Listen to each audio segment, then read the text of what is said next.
아기 예수님의 오심이 하늘에는 영광이요 땅에는 평화였습니다. 2024년 이 성탄의 계절에도 아기 예수님의 오심이 우리 모두에게 평안과 평화가 되게 하시며 우리 주님께 영광이 되게 하옵소서. 살아계신 예수님의 이름으로 기도합니다. 아멘. 우리 옆에 분하고 인사하십시다. 안녕하세요. 반갑습니다. 환영합니다. 네. 날씨가 추워지면서 또 감기, 독감으로 고생하는 성도님들이 계셔서 못 나오시고요. 또 출타하신 분들도 계십니다. 이 추운 계절이지만 저와 여러분이 예수님을 생각하시며 마음이 따뜻하고 행복하시기를 주님의 이름으로 축원드립니다. 로마서에서 가장 중요한 장이 5장이라고 한다면 가장 감동적인 장은 로마서 8장입니다. 로마서 8장은 그리스도 안에서 의롭게 된 사람들에게 주시는 안전함을 설명하고 있습니다. 이 안전함은 일시적인 안전함이 아니고 영원한 안전함입니다. 여기서 우리는 그리스도 안에 있는 사람들에게 주시는 안전과 승리와 소망을 발견할 수 있습니다. 우리 1절 말씀 생각하시며 같이 한번 읽어볼까 합니다. 1절 같이 읽습니다. 시작. 그러므로 이제 그리스도 예수 안에 있는 자에게는 결코 정죄함이 없나니. 아멘. 이 1절 말씀은 로마서 7장을 요약하고 있는데요. 그리스도 안에 있는 자에게 주시는 축복은 정죄를 받지 않는다는 것입니다. 여러분 로마서 1장 기억하시는지요? 로마서 1장에서 사도 바울이 지적한 우리 인류의 문제는 과연 무엇이었을까요? 정죄입니다. 정죄. 죄로 인한 하나님의 저주예요. 그런데 로마서 8장 1절에 와서 보시면 전 인류를 어두운 가운데 내몰았던 원인이 해결되었다고 선언하고 있습니다. 그러므로 이제 그리스도 예수 안에 있는 자에게는 결코 정죄함이 없나니 이것이 바로 복음의 정수라고 할 수 있습니다. 우리 인생에서 가장 감동적인 선언, 우리가 살면서 들을 수 있는 소식 중에 가장 감동적인 소식은 이것입니다. 우리가 더 이상 정죄를 받지 않는다는 것이지요. 여러분이 이 선언을 성경에서 들을 때에 과연 나도 그럴까 질문하지 마시고 의심하지 않으시기를 바랍니다.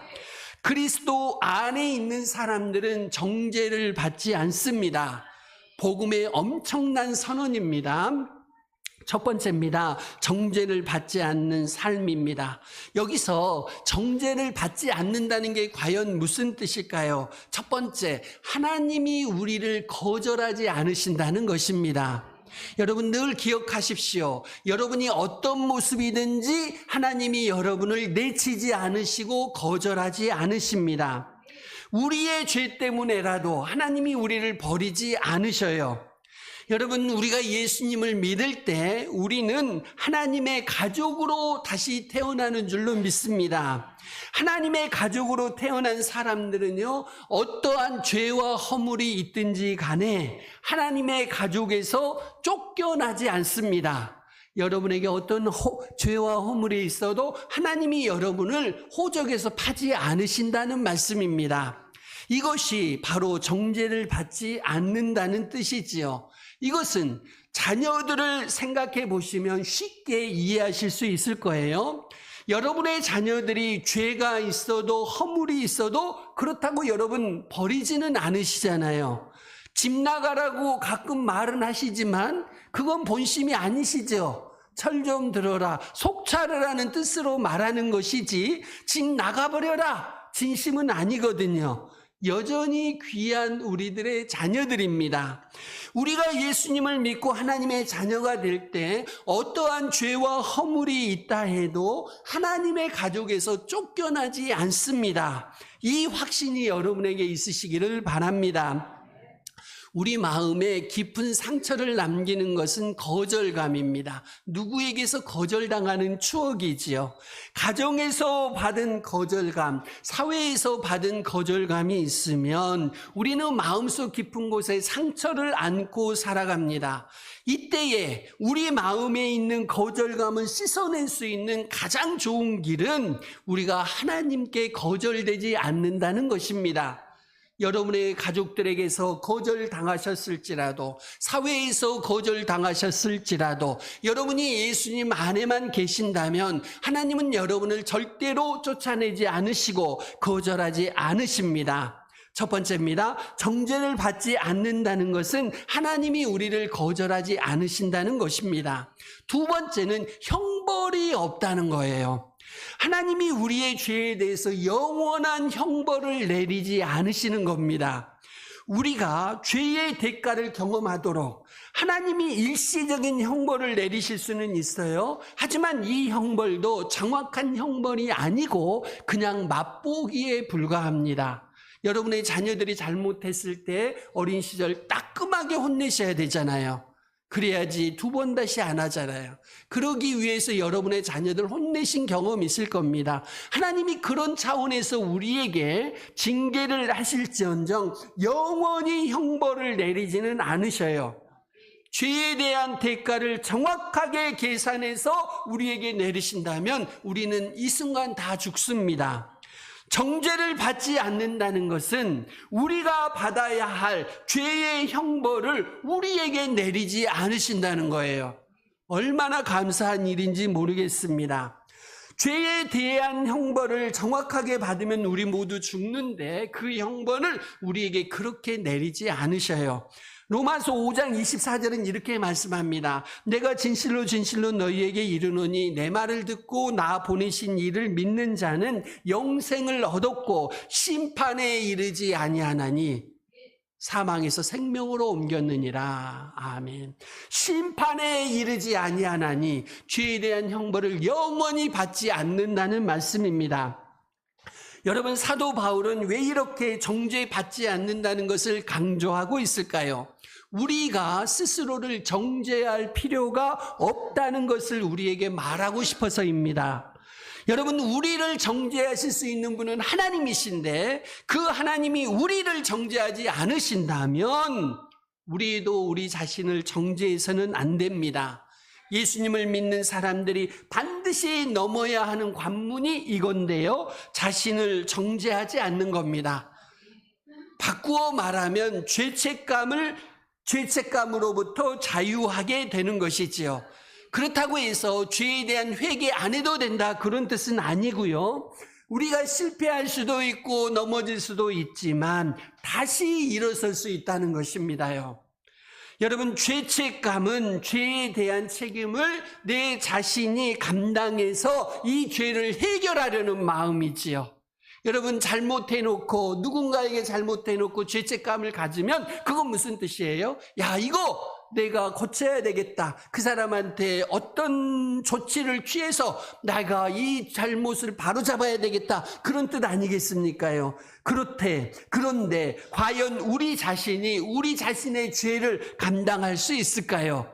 그렇게 하려면 어떻게 해야 돼요? 죽어야 됩니다. 그냥 죽으셔야 돼. 자신을 정죄하는 사람은요, 자신을 죽이는 것과 같습니다. 수많은 사람들이 자신을 죽이면서 살아가지요. 그런데 우리 하나님은 우리를 죽이는 것이 아니고 오늘도 살리기를 원하시는 줄로 믿습니다.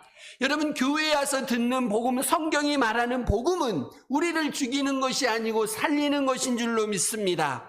복음은 회복을 약속합니다.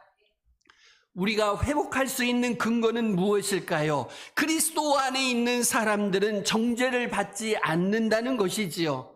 이것을 생각하면요, 우리 안에 새로운 나의 모습, 새로운 자아상이 만들어집니다. 여러분, 자신의 자아상이 만들어지지 않으면 복음을 받아들인 것이라고 말할 수가 없습니다. 여러분을 하나님 안에서 새로운 피조물로 볼 수 있으시기를 바랍니다. 여러분, 자신을 그러라는 겁니다. 예수 그리스도 안에서 정죄를 받지 않는 하나님의 자녀로 여러분 자신을 볼 수 있으시기를 바랍니다. 사단은요, 끊임없이 우리를 정죄합니다. 우리 자신을 정죄해요. 우리뿐만이 아니라 가족들도 정죄하고 옆에 있는 성도들도 정죄하고. 사단은요, 정죄의 전문가입니다. 네가 어떻게 하나님의 자녀라고 말할 수 있어? 네가 어떻게 구원받은 사람이라고 말할 수 있어? 너는 죄의 대가를 감당해야 돼. 너는 죄의 대가를 다 치러야 죄의 용서를 받을 수 있어. 우리에게 끊임없이 속삭이는 것은 사단입니다. 하지만 우리는 이 말에 휘둘리지 않으셔야 돼요. 왜요? 그리스도 안에 있는 우리는 더 이상 정죄를 받지 않기 때문입니다. 여기서 기억하실 것은 정죄를 받지 않는다는 것이 우리에게 죄가 없다는 그런 뜻은 아닙니다. 죄는 여전히 우리에게 있습니다. 죄는 여전히 우리에게 있지만 그 죄로 인한 정죄를 우리가 받지 않습니다. 그렇다면 죄는 우리에게 분명히 있는데 정죄를 받지 않는다는 것은 과연 무엇일까요?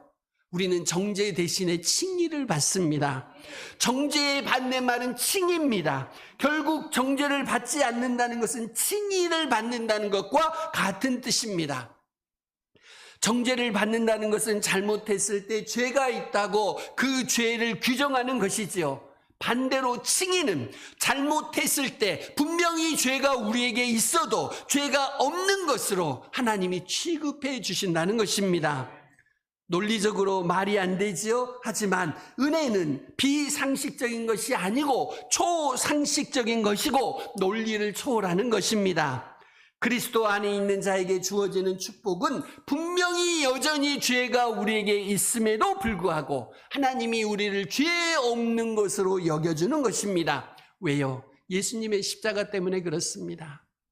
예수님의 죽음과 부활 때문에 아무런 죄가 없는 것으로 그분이 다 감당하셨으므로 죄가 없는 것으로 여겨주는 것, 그것이 칭의입니다. 두 번째입니다. 생명의 성령의 법의 지배를 받으시기를 바랍니다. 여러분, 우리가 어떻게 정죄를 받지 않게 되었을까요? 오늘 본문 2절이 그 이유를 설명합니다. 1절이 원리라면 2절은 방법입니다. 우리 2절 말씀 같이 한번 읽습니다. 시작. 이는 그리스도 예수 안에 있는 생명의 성령의 법이 죄와 사망의 법에서 너를 해방하였음이라. 아멘. 2절에 두 법이 나오지요. 율법은 죄의 대가가 죽음이라고 분명히 우리에게 언급하고 있고 성경이 기록되어 있습니다. 그런데 왜 죄를 지었어도 정죄하지 않으시는 것일까요? 그것은 우리가요, 죄의 대가는 죽음이라는 법, 죄와 사망의 법보다 더 강력하고 더 영향력 있는 법, 생명의 성령의 법에 의해서 영향을 받기 때문입니다. 여러분, 우리가 예수를 믿으면요, 죄와 사망의 법의 영향을, 지배를 받지 않고 이제는 다른 법의 지배를 받습니다. 생명의 성령의 법의 지배를 받습니다. 예를 들어 볼까요? 중력의 법칙이 있습니다. 나무에 달려있는 사과는요, 아래로 떨어집니다. 위로 올라가는 법은 없어요. 혹시 사과가 위로 올라가는 거 보신 적 있으신가요? 저절로는 절대로 못 올라갑니다. 이것이 중력의 법칙이죠. 그런데 중력보다 더 강하고 더 영향력 있는 힘이 위에서 끌어당기면 중력의 법칙은 더 이상 적용되지 않습니다. 여러분, 하늘을 나는 비행기 한번 생각해 보십시다. 하늘을 나는 비행기도 중력의 지배를 받습니다. 그런데 제트 엔진의 힘이 중력보다 훨씬 더 강하기 때문에 그 무거운 비행기가 하늘을 날 수 있는 거예요. 그래서요, 공기역학의 법칙이 지배하는 한 비행기는 떨어지지 않습니다. 중력보다 더 강력한 힘이 비행기를 위로 끌어올리고 있기 때문이지요. 이것처럼 우리가 정죄를 받지 않는다는 것은 우리가 더 이상 죄와 사망의 법에 지배받는 사람이 아니기 때문입니다. 기억하십시오. 여러분이 예수님을 믿는 그 순간부터 여러분은 죄와 사망의 법의 지배를 받지 않습니다. 생명의 성령의 법의 지배를 받습니다. 생명의 성령의 법이 우리를 죄와 사망의 법으로부터 자유하게 만들기 때문이지요. 여러분, 두 법의 차이는 무엇일까요? 죄와 사망의 법에서는 정죄는 할 수 있습니다. 이 법이 잘하는 건 정죄입니다. 하지만 죄를 없앨 수 있는 능력은 없습니다. 이 법은 그저 죽일 뿐입니다.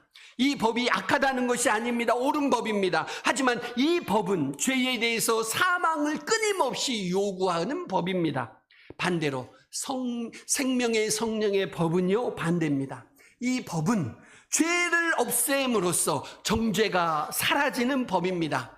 이 법은 생명을 주는 법, 살리는 법이기 때문입니다. 여러분, 생명의 성령의 법, 과연 무엇일까요? 말 그대로입니다. 생명을 주는 성령의 법입니다. 죄와 사망의 법은 말 그대로 그 법은 죄와 사망으로 이끄는 법입니다. 하지만 생명의 성령의 법, 이 법은 생명을 주는 법인 줄로 믿습니다. 성령에 의해서. 이 법이 우리의 삶을 지배하는 법칙을 바꾸어 버립니다. 죄와 사망의 법이 더 이상 우리의 삶을 지배하지 않고 생명의 성령의 법이 우리의 삶을 지배하고 있는 거지요. 그러니 얼마나 복받은 일인지 모르겠습니다. 이것을 로마서 6장에서는 죄의 종에서 의의 종으로 변화되었다고 설명합니다. 그리고 로마서 8장에서는 죄와 사망의 법에서 지배받는 삶에서 생명의 성령의 법에 지배받는 삶으로 변화된 것을 설명하고 있지요. 여러분, 죄와 사망의 법이 없어진 것이 아닙니다. 다른 법으로 바뀐 겁니다. 우리를 지배하는 법이 다른 법으로 바뀐 거예요. 죄와 사망의 법 여전히 있습니다. 하지만 이제 우리는 다른 법의 지배를 받습니다. 외국에 여행 가시면 비자를 받고 다른 나라에 들어가지요. 그러면요, 그때부터는 여러분들이 대한민국 법의 지배를 받지 않습니다. 그 나라의 법의 지배를 받게 되지요. 다른 법, 그 나라 법을 따라서 살아가야 합니다. 이렇듯이 그리스도인들은 새로운 나라에 들어가서 살고 있는 줄로 믿습니다. 여러분이 예수를 믿으시면요, 지금 여러분들은 천국 백성으로 살고 계신 것입니다. 그리스도인들은 새로운 나라에 들어가서 살고 있습니다. 천국으로 들어가서 천국 백성으로 살고 있어요. 죽을 생명이 아니라 영원한 생명으로 살고 있어요. 생명의 성령의 배움에 의해서 우리는 살아가고 있는 거죠. 법이 완전히 달라졌습니다. 세 번째, 그러므로 그리스도 안에 머무시기를 바랍니다. 1절 말씀, 그러므로 이제 그리스도 예수 안에 있는 자에게는 결코 정죄함이 없나니, 이 말씀에서 이제라는 단어는 두 가지 의미가 있습니다. 마침내입니다. 첫 번째, 마침내. 3절에서 그것을 설명하고 있는데요. 3절 같이 한번 읽습니다. 시작. 율법이 육신으로 말미암아 연약하여 할 수 없는 그것을 하나님은 하시나니 곧 죄로 말미암아 자기 아들을 죄 있는 육신의 모양으로 보내어 육신의 죄를 정하사. 아멘. 여러분, 성탄절을 기다리고 있지 않습니까요? 성탄. 우리 하나님이 자기 아들을 죄 있는 육신의 모양으로 보내신 것이 성탄입니다.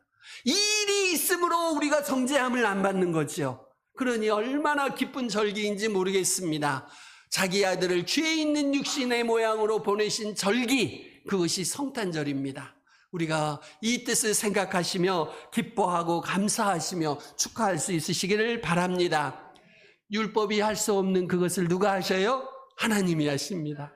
율법이 할 수 없는 그것을 마침내 하나님이 하셔요.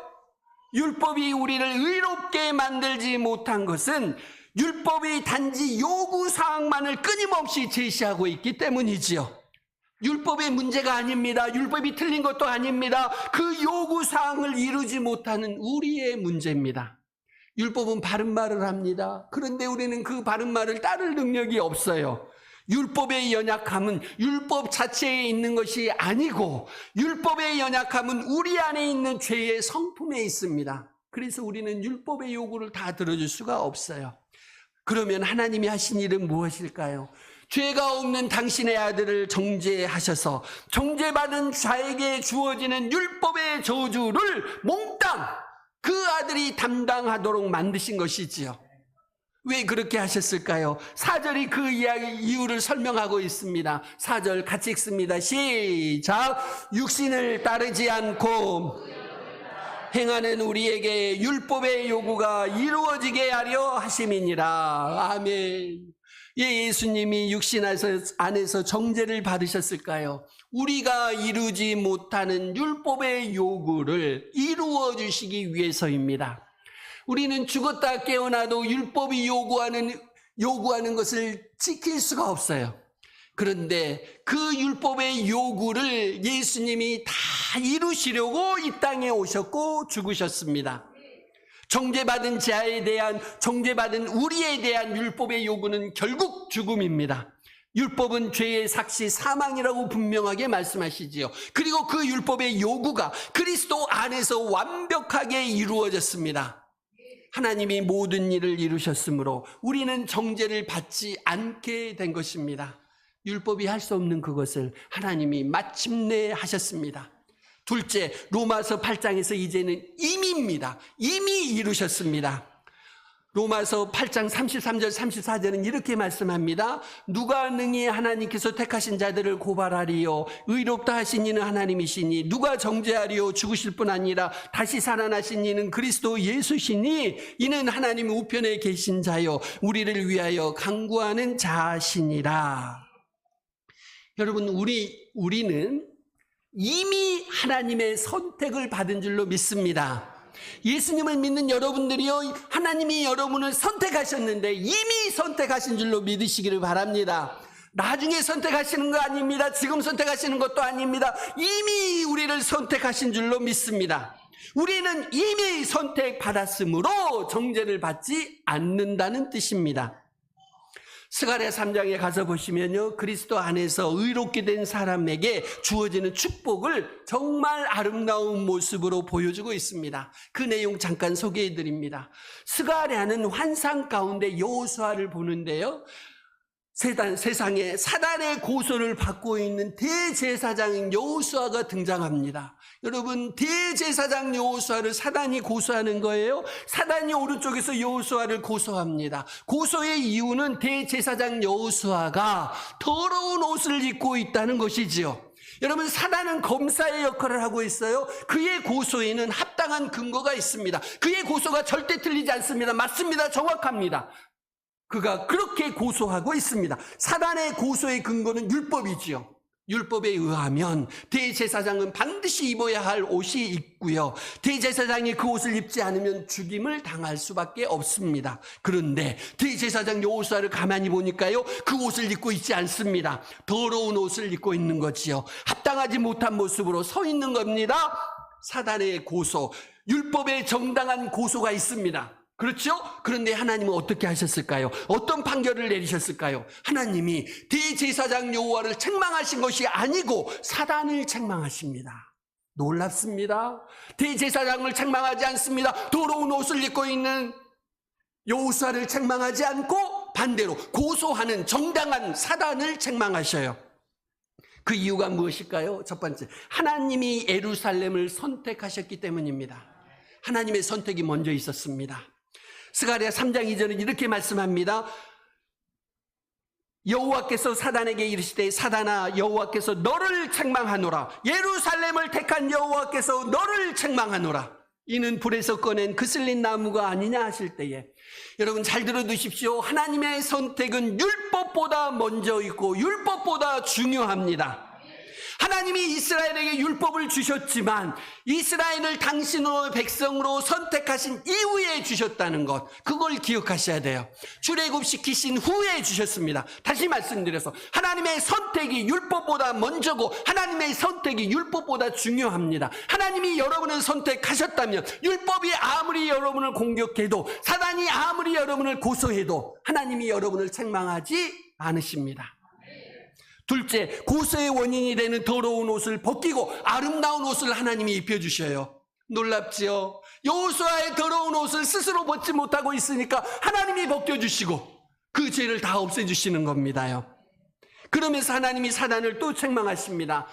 스가랴 3장 4절 이렇게 말씀하셔요. 여호와께서 자기 앞에 선자들에게 명령하사 그 더러운 옷을 벗기라 하시고, 또 여호수아에게 이르시되 내가 너의 죄악을 제거하여 버렸으니 내게 아름다운 옷을 입히리라 하시기로.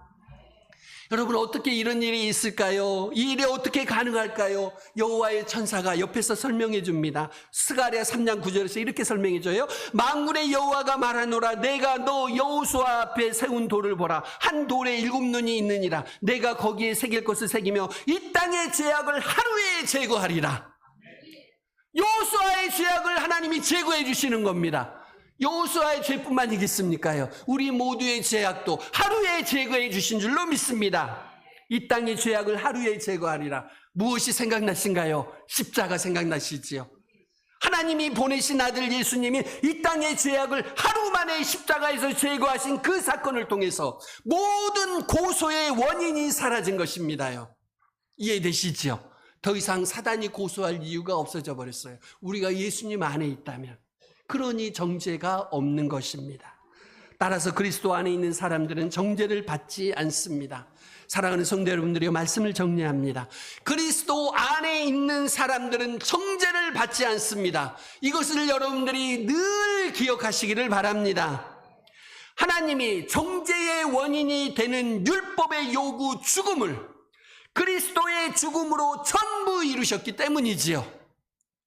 하나님은 오늘도 우리에게 말씀하십니다. 나는 더 이상 너희를 정죄하지 않는다.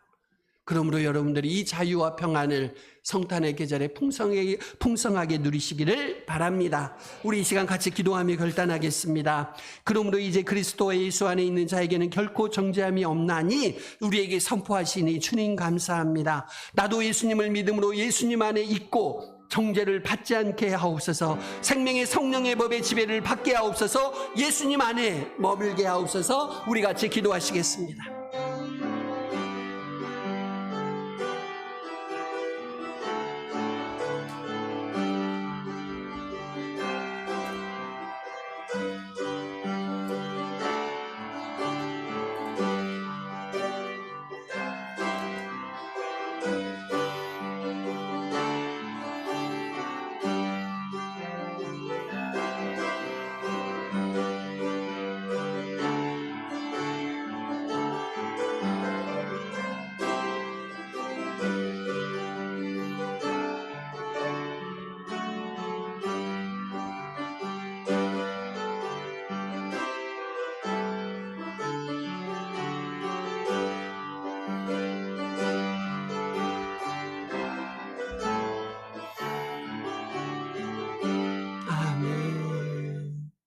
하나님, 우리 모두를 축복하셔서 한결같이 예수님을 믿음으로 예수님 안에 있으며 정죄를 받지 않게 하옵소서. 더 이상 죄와 사망의 법의 지배를 받지 않게 하시며 생명의 성령의 법의 지배를 받게 하옵소서. 이 복을 그리스도 안에 머물며 주님 나라에 이를 때까지 받게 하옵소서. 예수님의 이름으로 기도합니다. 아멘. 210